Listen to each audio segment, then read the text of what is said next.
Creator against Ash. And the action on Daybreak. Yeah, and now we have a new element to it. How good are these guys at managing their mentality with over an hour of waiting? It's an unfortunate but a very real and necessary part of pro gaming. Let's see how they hold up under this pressure. And if we take a look, let's introduce our players. Down here in the bottom left, the red Protoss is Creator. And up there in the top right, down in the bottom left, it is Creator. There he is. The favorite for this match, no doubt. One of the favorites for the tournament, I would say. I expect this guy to make it pretty deep. If he doesn't make at least top 8, I'd be surprised. Yeah, if we were to seed him, I think we should definitely seed him roughly top 4 or so. Yes. Maybe better. I would put him right up there. And here we go. Ash, of course, is our other Protoss player. In fact, let's go ahead. I want to hear, who are your top 4 in this tournament, Grubby?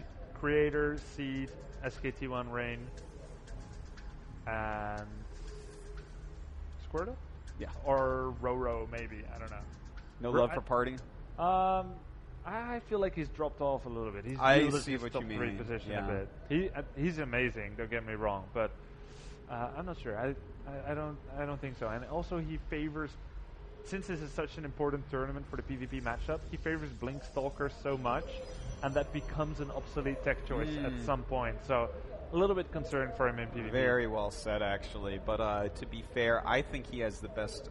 Not Blink Stalker micro, but best Stalker micro in the world. Yeah.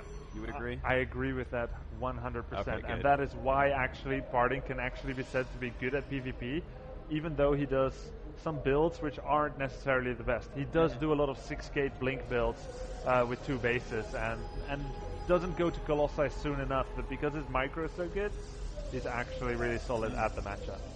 Now, let's take a look at this game, Artosis. Let's do it, Grubby. So, we do have a double gas opening pretty quick here from Ash, and also from Creator as well. Now, with double gas openings, normally I don't feel like these go into Phoenix as much. I feel like these are normally going to be Robo builds. It both happens. Yeah, I've seen both. It started recently kind of in Korea. I feel like I've seen more double gas into Robo than to Stargate. I don't know if that's the same in Europe or. Usually it's still Stargate. We're usually one step behind, or let's say one phase before. It doesn't necessarily mean it's worse. I think no, it certainly does not. PvP is one of the more easy matchups to manage when you're playing a Korean, which is why someone like Monchi can take out someone like Squirtle. Yeah. Relatively, of course, Squirtle is the more achieved, but he just defeated Squirtle 2-1 at the IESF Grand Finals. Granted, not one of the most prestigious tournaments, especially since Squirtle is here. I'm not going to say he's hiding strategies or anything, but if he would choose it, that would be maybe a smart decision to do so. Absolutely. Well, we do have a Stargate going up for Ash. We haven't seen from Creator yet what he wants to do. He started his second gateway, and it's kind of a little bit late on the second gate for going for 2 gates, so we still really don't know what he's going to go for here. And he is making a second sentry, so that could be something like a 2-gate expansion build into Robo. And, a fast expansion against the Phoenix build.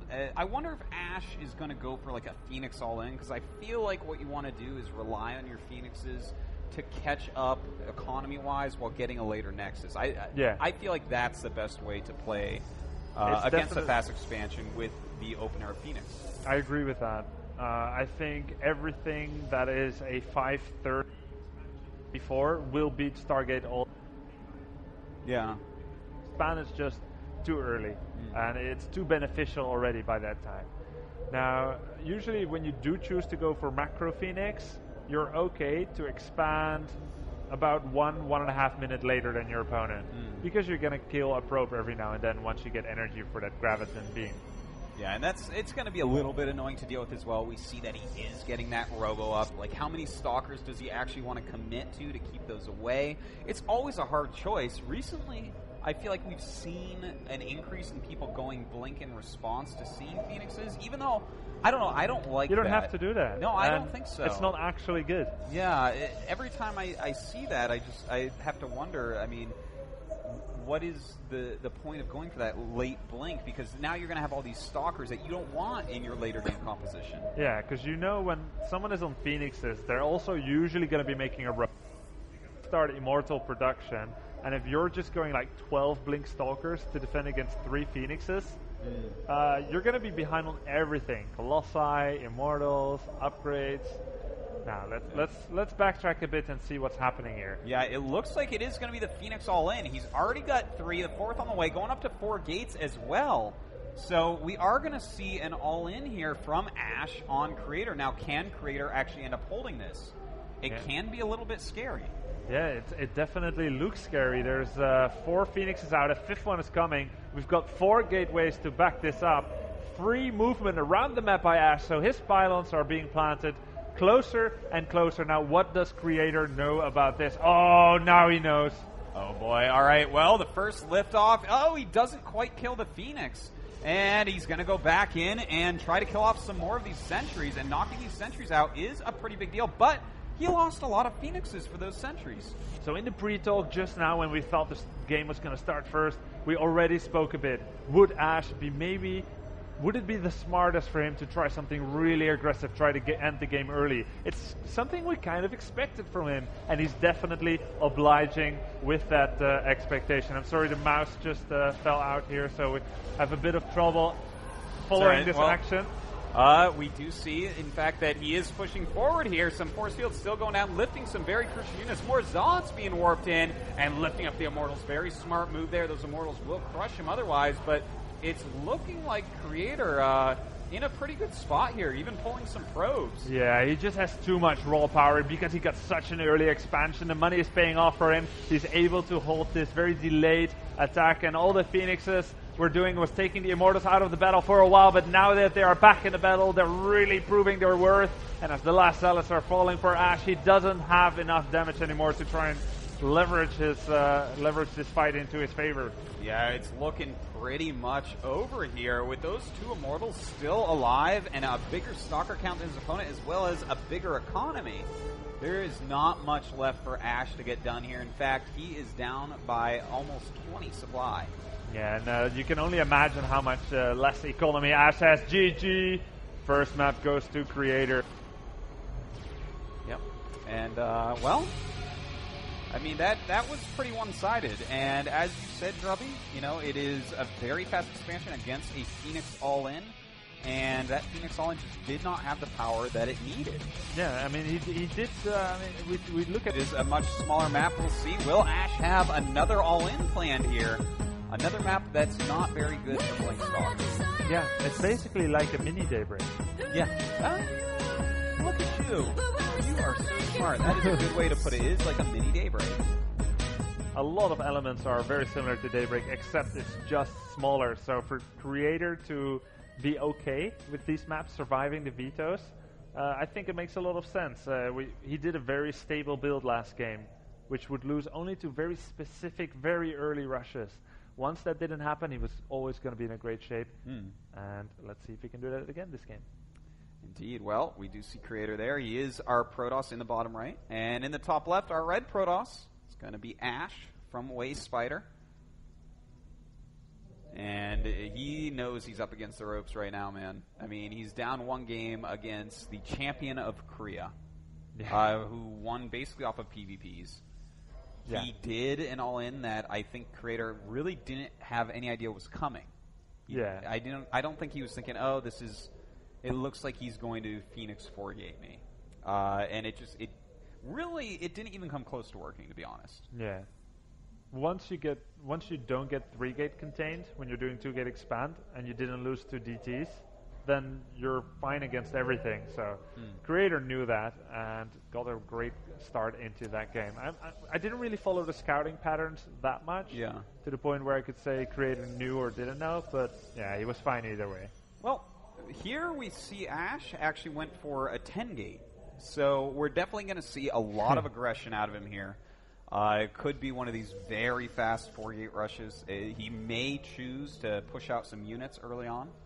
I'm a little surprised that Ash is scouting for proxies. When you have 10 gate, you're pretty fine against Zealot rushes. That's actually, even if he were to go for cannons, I feel like... Yeah, you don't need to. 10 gate is great against cannon openings and proxy gate. Yeah, whether you make the Zealot or not, your Stalker's going to be out so fast that the odds of them actually getting in range of your important stuff is kind of low. So he lost a lot of money with that, which makes me feel like he's not going to do a 4 gate out of the 10 gate. And of course, sorry for the confusing terms to those would-be newbie beginners, maybe. Of course, 10 gate at 10 supply, you make the first gateway. And when we say 4 gate, we mean a total of 4 gateways. I feel like you can't afford it if you scout pre-20 supply.